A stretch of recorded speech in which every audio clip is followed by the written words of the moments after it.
کیوں مارا؟ جی اس نے میرے اتنی قیمتی تہمد اور چادر پر قدم رکھ دیا۔ حضرت عمر نے کہا نصف زمین پر اگر تم چلو گے اور نصف زمین پر تمہاری چادر چلے گی تو خود ہی بتاؤ یہ غریب کہاں جائیں گے۔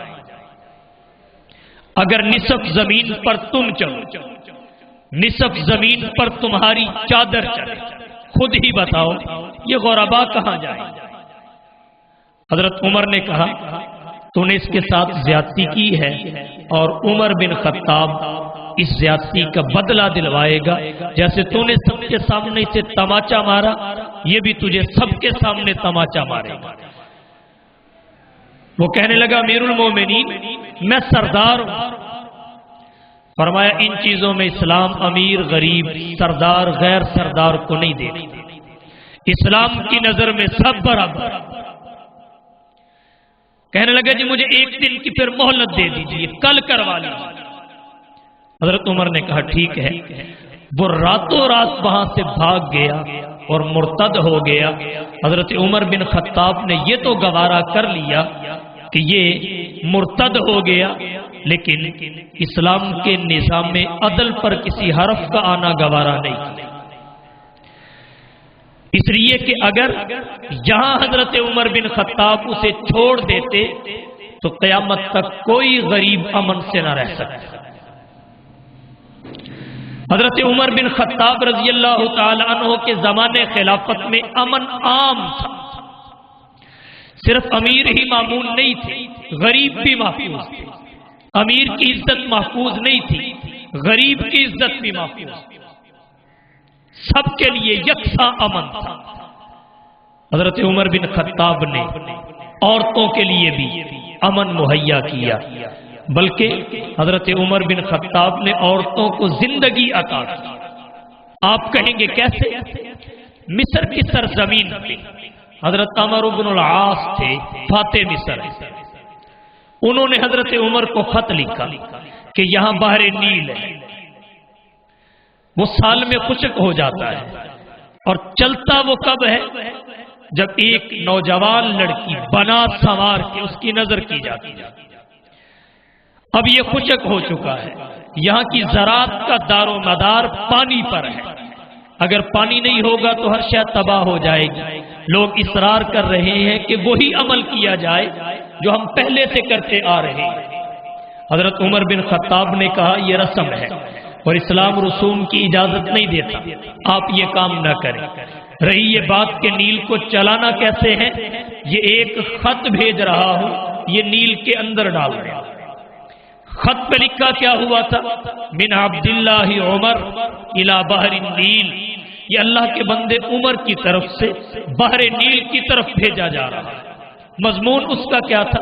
آسان لفظوں میں عرض کرتا ہوں، اے نیل اگر تو اپنی مرضی سے چلتا تھا پھر ہمیں تیرے چلنے کی ضرورت نہیں، اگر تو اپنی مرضی سے بہتا تھا پھر ہمیں تیری ضرورت ہی کوئی نہیں، اور اگر تو اللہ کے حکم سے پانی دیتا تھا تو پھر اللہ کا بندہ عمر تجھے کہہ رہا ہے کہ لڑکی تجھے نہیں دی جائے گی، پانی تجھے دینا پڑے گا۔ یہ عمر کا پیغام آیا ہے، لہذا ان کے لیے پانی چھوڑ دیا جائے۔ جیسے ہی وہ خط نیل کے درمیان رکھا گیا، نیل نے پانی چھوڑا، اس حد تک پانی چھوڑا کہ پانی بڑھتا گیا، اور جہاں دیدہ لوگ کہتے ہیں آج تک نیل کا پانی بڑا تو ہے، اس میں 1 انچ بھی کمی واقعہ نہیں ہوئی، اس لیے کہ اس نے عمر کے خط کی اتنی لاج رکھی ہے۔ زندگی عورتوں کی محفوظ نہیں تھی، بچیوں کو امن نصیب نہیں تھا، عمر بن خطاب نے عورتوں اور بچیوں کو امن دیا ہے۔ انسان تو انسان رہے، عمر بن خطاب نے حیوانوں کو امن دیا ہے، حیوانوں۔ آج انسانی حقوق کی تنظیمیں بڑا واویلا کر رہی ہیں، لیکن حضرت عمر بن خطاب کی زندگی کا مطالعہ کیا جائے تو انسانیت کا عمر سے بڑھ کے قدردان آپ کو نہیں ملے گا، جس نے جانوروں کو بھی امن دیا، تاریخ کی کتابوں کا مطالعہ بتاتا ہے حضرت عمر کے دور میں بکریاں اور بھیڑیے ایک گھات سے پیا کرتے تھے، ایک میدان میں چرا کرتے تھے۔ کسی بھیڑیے کو کبھی ہمت نہیں ہوئی تھی کہ وہ کسی بکری پہ پنجہ ڈال، ہمت نہیں ہوئی۔ اس حد تک عمر بن خطاب نے امن کی بارش کر دی۔ بہت ساری مثالیں ہیں، لیکن میں نے بطور نمونہ چند ایک مثالیں پیش کی ہیں۔ اب نقطے کی بات عرض کرنے لگا ہوں، حضرت عمر بن خطاب کے دور میں یہ امن قائم کیسے ہے؟ قیام امن کا ان کے پاس کون سا نسخہ تھا جس کی وجہ سے اتنا مثالی امن اتنے طویل و عریض رقبہ پر انہوں نے قائم کیا؟ یاد رکھیے، حضرت عمر کے پاس قیام امن کا نسخہ عدل و انصاف کی صورت میں تھا۔ امن اور اطمینان ہمیشہ عدل و انصاف کی کوکھ سے جنم لیتے ہیں۔ امن و امان کی ماں عدل و انصاف ہے۔ جب کسی زمین پر عدل و انصاف ہوتا ہے وہاں بد امنی پیدا نہیں ہوتی۔ جب حاکم خود رعایا کے حقوق انہیں دے تو پھر کون عقل مند تلوار کو ہاتھ میں لے گا؟ بد امنی جب بھی پیدا ہوئی، جہاں بھی پیدا ہوئی، اس کی پیدائش کا سبب ناانصافی ہے۔ اور حضرت عمر بن خطاب کے دور میں انصاف عام تھا، عدل عام تھا۔ ایک بات اور سمجھیے، ہم آج کے دور سے گزر رہے ہیں، ہم دیکھتے ہیں ہمیں انصاف ملتا نہیں، ہمیں انصاف خریدنا پڑتا ہے۔ ہماری عدالتوں میں انصاف ملتا نہیں، بکتا ہے۔ انصاف ملتا نہیں، بکتا ہے۔ لیکن حضرت عمر بن خطاب کے زمانے خلافت میں انصاف مظلوموں کو تلاش کیا کرتا تھا، خود چل کے دروازوں پہ جایا کرتا تھا۔ عمر بن خطاب نے مثالی انصاف کیا۔ اور اگر ہمارے معاشرہ میں کوئی منصف جانا اور پہچانا جاتا ہو تو اس کے انصاف کے پیمانے بھی مختلف ہوتے ہیں۔ اپنوں کے لیے عدل و انصاف کا پیمانہ اور، غیروں کے لیے پیمانہ اور، اپنوں کے لیے معیار انصاف الگ، غیروں کے لیے معیار انصاف الگ۔ ہم نے بڑے بڑے منصفین کو انصاف کرتے دیکھا، جب وہ عدل و انصاف کرتے ہیں اپنے ووٹروں کو دیکھ کر کرتے ہیں، اپنے سپورٹروں کو دیکھ کر کرتے ہیں، اپنے معاونین کو دیکھ کر کرتے ہیں، اپنے عزیز و اقارب کو دیکھ کر کرتے ہیں کہ کہیں اپنا تو اس کی زد میں نہیں آ رہا۔ اگر اپنا زد میں آ رہا ہو وہاں قانون انصاف ہی بدل دیتے ہیں، وہاں اصول انصاف ہی بدل جاتے ہیں۔ لیکن حضرت عمر بن خطاب رضی اللہ تعالی عنہ کا انصاف کا پیمانہ سب کے لیے، انصاف کا قانون دوہرا نہیں تھا، معیار ایک ہی تھا، سب کے لیے۔ اگر کسی غیر نے جو اپنے رشتہ داروں کے دائرہ میں نہیں آتا شراب پی، اسے 80 کوڑے لگائے، اپنے سگے بیٹے نے پی لی تو اسے بھی لگائے۔ ابو شہما بیٹے نے مصر میں شراب پی، پتہ چلا اس نے پی ہے، کوڑے بھی لگ چکے ہیں۔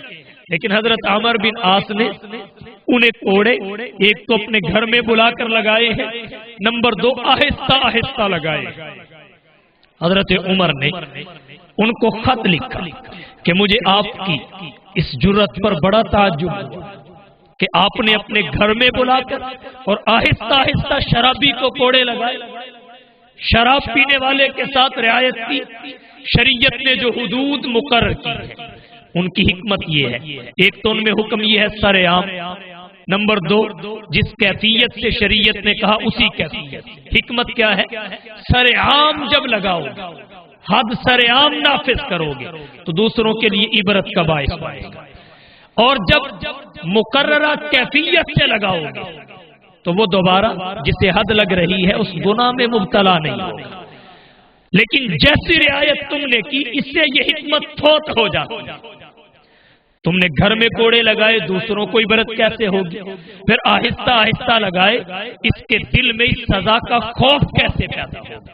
اس لیے تمہارے اس عمل اور جرت پر مجھے تعجب ہے اور میں اس کے سوا آپ کے لیے اب کچھ بھی نہیں کر سکتا کہ آپ کو معزول کرتا، معزول کر، اور اپنے بیٹے کو بلایا اور اسے کہا تجھے دوبارہ کوڑے لگیں گے، زور سے لگیں گے، سر عام لگیں۔ حضرت عبد الرحمن بن عوف حضرت عمر سے بڑے بے تکلف، انہوں نے کہا امیر المومنین سزا مل چکی ہے، دوبارہ کیوں سزا دیتے ہو؟ فرمانے لگے جیسے ملنی چاہیے ویسے نہیں، سفارش کو مسترد کر دی۔ بیٹا ہاتھ باندھ کر کھڑا ہو گیا، ابا جان بیمار ہوں، مر جاؤں گا۔ کہا بیٹا مرتا مر جائے لیکن عمر کا عدل و انصاف نہیں مرنا چاہیے۔ بیٹے کا مرنا گوارا ہے لیکن اسلام کے نظام عدل و انصاف پر کسی حرف کا آنا گوارا نہیں۔ حضرت عمر نے اسے دوبارہ کوڑے لگائے، سرے عام لگائے۔ 1 مہینے کے بعد بیٹے کا انتقال ہو گیا، یہ تو گوارا کر لیا لیکن عدل و انصاف پہ کسی حرف کا آنا گوارا نہیں کیا۔ جب ایسا عدل و انصاف ہو، امن کیوں نہ جنم پھوٹے گا، امن کی بارش برسے گی، ہر جانب امن ہی امن نظر آئے گا، تو امن عدل و انصاف کی کوکھ سے جنم لیتا ہے۔ اور حضرت عمر بن خطاب کا عدل و انصاف وہ ہے جسے غیر بھی تسلیم کرتے ہیں۔ اس کی متعدد مثالیں، 1-2 مثال میں اور عرض کر دیتا ہوں۔ حضرت عمر بن خطاب رضی اللہ تعالیٰ عنہ کی سوانے کی کتابوں میں لکھا ہے، خشک روٹی کھا کھا کے ان کی انتڑیوں پہ سوزش آ گئی۔ حکما اور اطباء کہنے لگے اس انتڑیوں کی سوزش کی وجہ خشکی ہے، آپ زیتون کا تیل چند دن استعمال کریں یہ بیماری ختم ہو جائے گی۔ جو ہی جسم میں چکناہٹ گئی خشکی ختم، خشکی گئی تو سوزش ختم، آپ ٹھیک ہو جائیں گے۔ حضرت عمر بن خطاب کہنے لگے میرے پاس تو زیتون کا تیل استعمال کرنے کی گنجائش نہیں۔ حکما نے کہا کہ بیت المال میں تیل ہے۔ حضرت عمر نے کہا ٹھیک ہے، بیت المال والے کو بلا لیا، پوچھا بیت المال میں کتنا تیل ہے؟ حضرت وافر ہے، بہت بڑی مقدار میں۔ حضرت عمر کہنے لگے اچھا یہ بتا اگر اسے مدینہ کے سب لوگوں پہ تقسیم کیا جائے تو پھر میرے حصے میں کتنا آتا ہے؟ بیت المال والے نے کہا جی پھر تو تھوڑا سا آتا ہے، وہ تو آپ کے علاج کے لیے ناکافی ہے۔ حضرت عمر بن خطاب رضی اللہ تعالی عنہ نے جب یہ بات سنی اپنے پیٹ پہ یوں ہاتھ مار کے کہنے لگے جتنا مرضی گڑ گڑاتا رہے تجھے ملے گا وہی جو تیرے حصے میں آتا ہے، تجھے ملے گا وہی جو تیرے حصے میں آتا ہے، حصے سے زائد تجھے نہیں مل سکتا۔ بے شک تو امیر المومنین کا پیٹ ہے، بے شک تو خلیفۃ المسلمین کا پیٹ ہے۔ یہ عمر بن خطاب کا عدل و انصاف تھا۔ امام اہل سنت حضرت مولانا عبد الشکور لکھنوی رحمت اللہ علیہ نے سیرت خلفائے راشدین میں ایک واقعہ لکھا ہے، فرماتے ہیں حضرت عمر بن خطاب رات کو گشت کیا کرتے تھے، شام ڈھلتے ہی کوڑا پکڑ لیتے تھے اور گلیوں کا چکر لگاتے تھے۔ رعایا سوتی تھی، امیر المومنین پہرے دار ہوتے تھے، عوام سوتی تھی، امام پہرا دیتے تھے۔ اور آج کا دور کیا ہے؟ اس کا برعکس دور ہے۔ یہی وجہ ہے آج کے دور میں وہ امن بھی نہیں جو اس دور میں تھا، وہ معاشی خوشحالی بھی نہیں جو اس دور میں تھی۔ حضرت عمر رات کو پہرا دیتے تھے، ایک ہاتھ میں درہ ہوتا تھا، دوسرے ہاتھ میں لالٹین ہوتی تھی، گلیوں میں پہرا دیا کرتے تھے، عوام سوتی تھی، امام جاگتا تھا۔ ایک دن حضرت عمر پہرا دے رہے، دیکھا کہ ایک گلی کے کونے پہ ایک مرد اور عورت 2 فرد کھڑے ہیں اور وہ سرگوشی کر رہے ہیں۔ حضرت عمر پاس سے گزرے، اس آدمی کو کوڑا مارا، وہ کہنے لگے حضرت یہ تو میری بیوی ہے، یہ میری بیوی ہے۔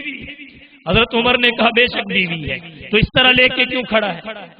لوگوں کو کیوں بدگمانی میں مبتلا کرتا ہے، کیوں غیبت میں مبتلا کرتا ہے؟ بے شک تیری بیوی ہے، یہاں یوں کیوں کھڑا ہے اور اس وقت کھڑا ہے؟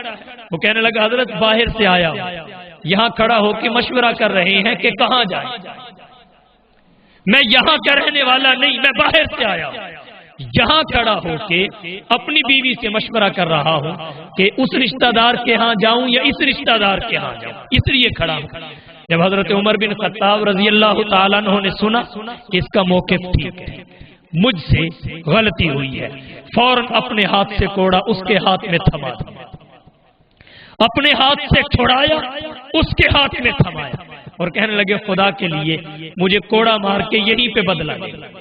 وہ کہنے لگا امیر المومنین آپ کیا کہہ رہے ہیں؟ میں نے معاف کیا. کہا نہیں تو بدلہ لے. وہ کہنے لگا میں نے معاف کیا.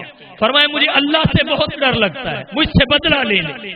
اس آدمی نے کہا اگر آپ اللہ کے ڈر کی وجہ سے کر رہے ہیں تو جاؤ، میں نے آپ کو اللہ کے لیے معاف کیا، میں نے آپ کو اللہ کے لیے معاف کیا. یہ حضرت عمر بن خطاب کا عدل و انصاف تھا. یہ حضرت عمر بن خطاب کا انصاف کا پیمانہ تھا، یہ انصاف کا معیار تھا. اگر بیت المال سے غنیمت سے جو باقی صحابہ کو ملا وہی عمر نے لیا. ان کو ایک چادر ملی، حضرت عمر کو بھی ایک چادر ملی. اور جب حضرت عمر منبر پہ 2 چادریں پہن کے بیٹھے، صحابہ کرام میں سے کسی نے سوال کر دیا جناب خطبہ بعد میں سنیں گے، پہلے بتائیے ہمارے پاس چادر ایک ایک ہے، آپ کے پاس 2 کہاں سے آئے؟ حضرت عمر بن خطاب نے کہا اس کا جواب عمر نہیں دے گا، عبداللہ بن عمر دے گا. عبداللہ بن عمر کھڑے ہوئے، کہنے لگے ایک چادر میرے ابا جان کی ہے، دوسری میں نے اپنے ابو کو ہدیہ کر دیا، اس لیے میرے پاس ایک بھی نہیں ہے، میرے ابو کے پاس 2 ہو گئی ہے. ان کے لیے کوئی اضافی چیز نہیں تھی. جو عوام کے لیے وہی حکمران کے لیے، جو عوام کے لیے وہی امام کے لیے، جو غلام کے لیے وہی آقا کے لیے. کیا کہنے عدل و انصاف کے، کیا کہنے عدل و انصاف کے.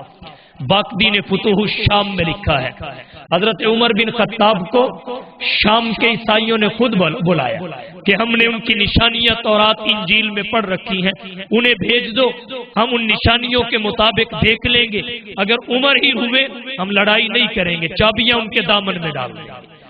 حضرت عمر بن خطاب چلے. مورخین کہتے ہیں ایک غلام ساتھ، سوار 2 تھے، سواری 1 تھی. حضرت عمر نے طے یہ کیا کہ اتنے میل تک میں سواری کروں گا، تو مہار پکڑے گا، پھر اتنے میل تک تو سواری کرے گا، میں مہار پکڑوں گا. حضرت عمر بن خطاب سوار ہوئے، غلام مہار پکڑ کے چلتا رہا. پھر حضرت عمر نے غلام کو سوار کیا، خود مہار پکڑ کے چلتے رہے. انصاف یہ نہیں کہ میں حکمران ہوں، امام ہوں، خلیفہ ہوں، یہ غلام ہے اور غلام کا کام خدمت کرنا ہوتا ہے. انسان سمجھا غلاموں کو بھی، اسے سوار کیا، مہار پکڑ کے چل پڑے. مہار پکڑے جا رہے تھے، ایک بستی سے گزر ہوا. ایک آدمی نے سوال کیا کہ کیا امیر المومنین وہ ہے جو شاہ سوار ہے؟ کیا امیر المومنین وہ ہے جو سواری پر سوار ہے؟ حضرت عمر خود بولے، فرمانے لگے وہ امیر المومنین نہیں جو سوار ہے، بلکہ وہ امیر المومنین ہے جس کے ہاتھ میں مہار ہے.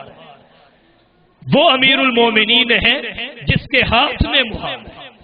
ایسا مثالی عدل و انصاف اور امن اطمینان ہمیشہ عدل و انصاف کی کوکھ سے جنم لیتا ہے. جب حکمران عدل و انصاف سے کام لے، رعایا کو انصاف دے، پھر کیسے معاشرہ میں بد امنی پیدا ہو سکتی ہے، پھر سوسائٹی اور سماج کیسے بد امنی کی تصویر بن سکتا ہے. حضرت عمر کے پاس قیام امن کا یہ نسخہ تھا. انہوں نے عدل و انصاف کی تلوار سے امن قائم کیا اور 22 لاکھ مربع میل کو امن اور آشتی کا گہوارہ بنا دیا. یہ ان کے دور خلافت و حکومت کے مثالی ہونے کی پہلی وجہ.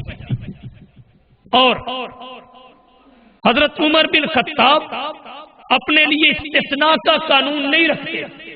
ہمارے آج کے حکمرانوں نے جو قوانین بنائے ان میں فلانے قانون میں صدر کو استثناء حاصل ہے، فلانے قانون میں وزیر اعظم کو استثناء حاصل ہے. لیکن حضرت عمر بن خطاب وہ عادل حکمران تھے جن کے لیے وہی قانون ہوتا تھا جو رعایا اور عوام کے لیے ہوتا تھا. اپنے لیے استثناء کا قانون نہیں تھا، استثناء نہیں رکھتے تھے. امام طبری رحمت اللہ علیہ نے تاریخ طبری کی 4 جلد کے 207 صفحہ پہ لکھا ہے کہ حضرت عمر بن خطاب جب کسی کو عامل اور گورنر بناتے تو 5 چیزوں کی ہدایت کرتے کہ ان 5 پہ عمل کرنا. وہ 5 کون سی تھی؟ نمبر 1، کوئی بھی گورنر، کوئی بھی عامل ترکی گھوڑے پر سواری نہیں کرے گا، یہ تکبر کو جنم دیتا ہے۔ باریک لباس نہیں پہنے گا، چھنا ہوا آٹا نہیں کھائے گا، اپنے دروازے پر دربان کھڑا نہیں کرے گا، اہل حاجت کے لیے دروازہ ہمیشہ کھلا رکھے گا۔ 5 نصیحتیں کرتے تھے، 5 ہدایات دیتے تھے، اور پھر یہ ان کے لیے نہیں ہوتی تھی، حضرت عمر خود بھی ان پہ عمل کرتے تھے، اپنا استثناء بھی رکھتے تھے۔ حضرت عمر نے خود بھی کبھی نہ ترکی گھوڑے پر سواری کی، نہ باریک لباس پہنا، نہ چھنے ہوئے آٹے کی روٹی کھائی، نہ اپنے دروازے پہ دربان مقرر کیا، اور نہ ہی کبھی اہل حاجت کے لیے دروازہ بند کیا، بلکہ جب لوگوں کے دروازے بند ہو جاتے تھے، حضرت عمر اپنے دروازے سے نکل کے اہل حاجت کی حاجت پوری کرنے کے لیے گلیوں میں گشت کیا کرتے تھے، گلیوں میں گشت کیا کرتے تھے۔ اور اگر کہیں اطلاع مل جاتی کہ ان ہدایات کی مخالفت ہوئی ہے، ان کی خلاف ورزی ہوئی ہے، تو پھر اپنے کڑے نظام احتساب کو حرکت میں لایا کرتے تھے، اپنے نظام احتساب کو حرکت میں لاتے، فوری کارروائی کرتے، اس کا سد باب کرتے۔ اور اس کی متعدد مثالیں تاریخ کی کتابوں میں موجود ہیں، حدیث کی کتابوں میں موجود ہیں۔ صرف 2 مثالیں پیش کروں۔ ایک مثال کنز الامال کی، غالباً 6 جلد 355 صفحہ پہ کنز الامال میں لکھا ہوا ہے کہ حضرت سعد بن ابی وقاص رضی اللہ تعالی عنہ، اور سعد بن ابی وقاص کون تھے؟ الاصابہ فی تمییز الصحابہ میں لکھا ہے یہ حضور صلی اللہ علیہ وسلم کے ماموں تھے، گورنر کوفہ تھے۔ سعد بن ابی وقاص کے بارے میں حضرت عمر بن خطاب کی انٹیلیجنس نے رپورٹ مہیا کی، جی انہوں نے اپنے دروازے کے باہر ایک محل تعمیر کیا ہے، اور اس محل کے باہر ایک ڈیوڑی بنائی جو اہل حاجت کو گورنر تک پہنچنے میں مشکلات کا باعث بنتی ہے۔ حضرت عمر بن خطاب نے فوراً حضرت محمد بن مسلمہ کو بھیجا اور انہیں کہا جا کے تحقیقات کرو، اگر بات صحیح ہے تو فوراً ڈیوڑی کو آگ لگا دو۔ محمد بن مسلمہ گئے، تحقیقات کی، صحیح بات تھی، انہوں نے فوراً اس ڈیوڑی کو آگ لگا دی۔ جب اس کا دھواں بلند ہوا، آگ کے شعلے آسمان کی طرف لپکنے لگے، پھر سعد بن ابی وقاص باہر آئے، دیکھا محمد بن مسلمہ اپنے عملے کے ساتھ وہاں کھڑے ہوئے ہیں۔ انہوں نے اپنی نظروں کو جھکا لیا، اپنے دانت سے دانت نہیں ہلایا، اور کھڑے ہو کر دیکھتے رہے۔ حضرت عمر بن خطاب کے ہاں ان کی پیشی ہو گئی، فوراً ان کا نظام حرکت میں آتا تھا۔ اور ایک مثال اس کی کتاب الخراج کے 66 صفحہ پر، اور تاریخ طبری کی 4 جلد کے 207 صفحہ پر ہے کہ حضرت ایاس بن غنم، یہ مصر کے گورنر تھے، ان کے بارے میں اطلاع ملی جی انہوں نے باریک لباس پہنا، باریک کپڑے پہن کر یہ گورنر ہاؤس میں بیٹھتے ہیں۔ فوراً محمد بن مسلمہ کو بھیجا، جا کے تحقیقات کیجئے، اگر بات صحیح ثابت ہو انہیں گریبان سے پکڑ کے میرے پاس لے آئیے۔ محمد بن مسلمہ گئے، دیکھا کہ وہ باریک کپڑے پہن کر اپنے مسند پر بیٹھے ہوئے تھے، گریبان سے پکڑا اور قصر خلافت میں لا کر چھوڑ دیا۔ حضرت عمر بن خطاب نے جب انہیں دیکھا باریک کپڑے پہنے ہوئے تھے، اتروا دیے اور بکریوں کے بالوں کا ایک گرم چوغا انہیں پہنایا، پہنا کر کہا آج سے تیری ڈیوٹی یہ ہے کہ تو بیت المال کی بکریاں چرائے۔ گورنر مصر 6 مہینے تک بیت المال کی بکریاں چراتے رہے، اور حضرت عمر خود بھی بیت المال کے اونٹ چرایا کرتے تھے۔ یہ عاجزی اور انکساری، 6 مہینے تک بیت المال کی بکریاں چراتے رہے، اور حضرت ایاس بن غنم روتے تھے کہ کاش اس دن سے پہلے مجھے موت آ جاتی۔ 6 مہینے تک بکریاں چرائیں۔ اس کے بعد حضرت عمر کہنے لگے لگتا ہے جتنی سزا مل چکی ہے دوبارہ یہ کام نہیں ہوگا۔ پھر انہیں اس عہدے پر بحال کیا، دوبارہ ان کی کبھی بھی ایسی شکایت نہیں آئی۔ اپنے لیے استثناء نہیں تھا، سب سے پہلے قانون پہ خود عمل کرتے تھے، پھر دوسروں سے کرواتے تھے، اور اس میں برکت ہوتی ہے، اللہ کی طرف سے تائید ہوتی ہے، اللہ کی طرف سے مدد اور نصرت شامل حال ہوتی ہے. یہی وجہ ہے حضرت عمر بن خطاب کا دور حکومت مثالی دور حکومت تھا. عدل و انصاف انہوں نے مرنے نہیں. عدل و انصاف کا قانون طاقتور رکھا. اور یہ کب طاقتور بنتا ہے؟ جب سب کے لیے ایک جیسا ہو، کسی کے لیے استثناء نہ ہو. حضرت عمر بن خطاب نے اس طرح اس قانون کو مضبوط اور طاقتور بنایا. تو ان کے دور میں امن و امان عام تھا. یہ پہلی وجہ ہے اس دور خلافت و حکومت کے مثالی ہونے کی. اور دوسری وجہ کیا ہے؟ دوسری وجہ یہ ہے کہ حضرت عمر بن خطاب رضی اللہ تعالی عنہ کے دور میں معاشی تنگ دستی نہیں تھی. رزق اور روزی عام تھی، سب کو پہنچتی تھی. اور حضرت عمر نے معاشی تنگ دستی کے خاتمے کا بڑا اچھا انتظام کیا. فوجی چھاؤنیاں مقرر کر دی تاکہ یہ معاشرہ کو امن فراہم کرے اور معاشرہ کے افراد کی روزی کا بندوبست ہو جائے. یک تیر دو شکار. پھر 100 کم 5000 مساجد تعمیر، جن میں 900 جامعہ اور 4000 عام مساجد. ان میں مؤذن مقرر کیے، امام مقرر کیے، خطیب مقرر کیے، ان کی تنخواہیں مقرر کی تاکہ حقوق اللہ کی ادائیگی بھی احسن انداز سے ہوتی رہے اور معاشی تنگ دستی بھی ختم ہو جائے. پھر حضرت عمر بن خطاب رضی اللہ تعالیٰ عنہ نے بیت المال کو قائم کیا. بیت المال کو قائم کر کے غرباء کے، فقراء کے، مساکین کے، عمال کے وظائف مقرر کیے تاکہ سب کو رزق روزی مہیا ہو، معاشی تنگ دستی کا خاتمہ ہو.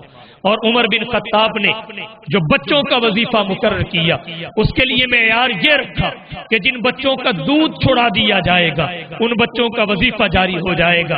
ایک دن رات کو گشت کر رہے تھے، دوران گشت آواز سنی ایک بچے کے رونے کی.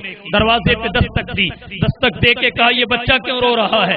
آواز آئی جس کا وقت سے پہلے دودھ چھڑا دیا گیا ہے. حضرت عمر نے کہا وقت سے پہلے دودھ کیوں چھڑایا؟ اس عورت نے کہا اس لیے کہ امیر المومنین کا قانون یہ ہے کہ وہ بچے کا وظیفہ تب جاری کرتے ہیں جب اس کا دودھ چھڑوایا جائے. ہمارے پاس اور کوئی انتظام نہیں، ہم نے وقت سے پہلے دودھ چھڑوا دیا تاکہ اس کا وظیفہ جاری ہو اور ہم آسانی سے گزر بسر کر سکیں. حضرت عمر آنکھوں میں آنسو آ گئے، آنکھوں میں آنسو سجائے ہوئے اللہ کے دربار میں پہنچے، سجدہ ریز ہو گئے، اللہ سے معافی مانگنے لگے. اے اللہ، میں نے بہت سارے بچوں کے ساتھ نادانی میں ظلم کیا، مجھے معاف کر دیجئے. آج سے عمر قانون بناتا ہے کہ کسی بھی بچے کا وظیفہ دودھ چھڑوانے سے مقرر نہیں کیا جائے گا، اس کے دنیا میں تشریف لانے سے ہی مقرر کر دیا جائے گا. اس طرح حضرت عمر بن خطاب نے ایک ایک شخص کی روزی کا بندوبست کیا. جب مسند خلافت پر متمکن ہوئے اس وقت تنگ دستی تھی، فقر و فاقہ کا عالم تھا. کسی کو روٹی ملتی تھی، کسی کو نہیں ملتی تھی. حضرت عمر رات کو گشت کرتے، ایک ایک بھوکے کو تلاش کرتے، بیت المال سے اس کی خوراک کا انتظام کرتے. اور عمر بن خطاب نے اپنے دور خلافت میں پھر معاشرہ کو اس اسٹیج پر پہنچا دیا تھا کہ مکے اور مدینے کی گلیوں میں لوگ اپنی زکوٰۃ کو یوں ہاتھوں پہ لے کر پھرتے تھے، ہاتھوں پہ لے کر، اور آواز بلند کرتے تھے کیا کوئی ہے ہم پہ احسان کرنے والا؟ کیا ہے کوئی زکوٰۃ لینے والا؟ اس زکوٰۃ کو وصول کرے، ہم پہ احسان کر دے، ہمارا فرض ادا ہو جائے. پورے مدینہ میں زکوٰۃ کا مستحق کوئی نہ ملتا، زکوٰۃ کا مستحق کوئی نہ ہوتا. اس حد تک معاشی خوشحالی تھی، اس حد تک رزق اور روزی کی وسعت اور فراوانی تھی. یہی وجہ ہے کہ قرآن کریم کی اس آیت کی روشنی میں ضرب اللہ مثلا قریۃ کانت آمنۃ مطمئنۃ یأتیھا رزقھا رغدا من کل مکان. حضرت عمر کا دور خلافت و حکومت مثالی ہے جو صرف انسان کے لیے ہی متفکر نہیں تھے کہ یہ کھا کے سوئے، بلکہ وہ حیوانوں کے لیے بھی کہتے تھے لو مات الکلب علی شطۃ الفرات لسئل ابن الخطاب. اگر نہر فرات کے کنارے پر کوئی کتا بھی پیاسا مر گیا تو عمر بن خطاب سے سوال کیا جائے گا، عمر بن خطاب سے پوچھا جائے گا. اگر آج ہمارے حکمران حضرت عمر بن خطاب کے طرز حکومت کو اپنا لیں تو پاکستان کا مقابلہ کوئی ملک نہیں کرے. اغیار نے اپنایا اگرچہ ایمان نہیں لایا، غیر نے اپنایا اگرچہ ایمان نہیں لایا، وہ ترقی کی طرف جا رہے ہیں، اور ہم حضرت عمر کے نام لیوا ہو کر بھی تنزلی کی طرف جا رہے ہیں، کیونکہ ہم نے عملی طور پر حضرت عمر بن خطاب کے طرز حکومت کو قبول نہیں، اسے اپنایا نہیں ہے۔ دعا کریں اللہ ہمیں عمر جیسا حکمران پیدا کرے۔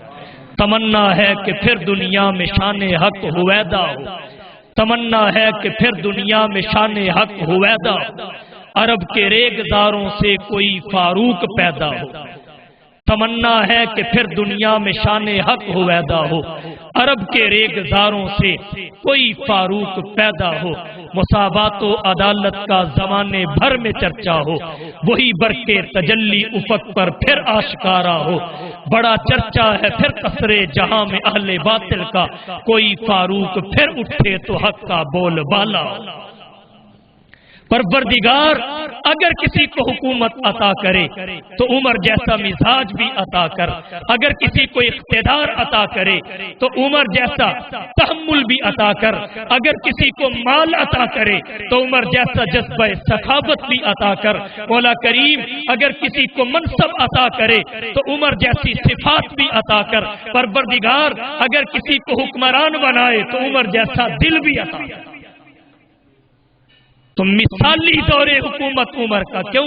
اس وجہ سے کہ امن و اطمینان بھی عام تھا اور رزق و روزی بھی عام تھی، نہ بد امنی تھی نہ معاشی تنگ دستی تھی، اور یہی کسی بھی بستی، محلے، گلی، شہر، ملک حکومت کے مثالی ہونے کی وجہ ہے۔ کانت آمنۃ مطمئنۃ یأتیھا رزقھا رغدا من کل مکان۔ اللہ تعالی ہم سب کو حضرت عمر بن خطاب کے اور دیگر صحابہ کرام کے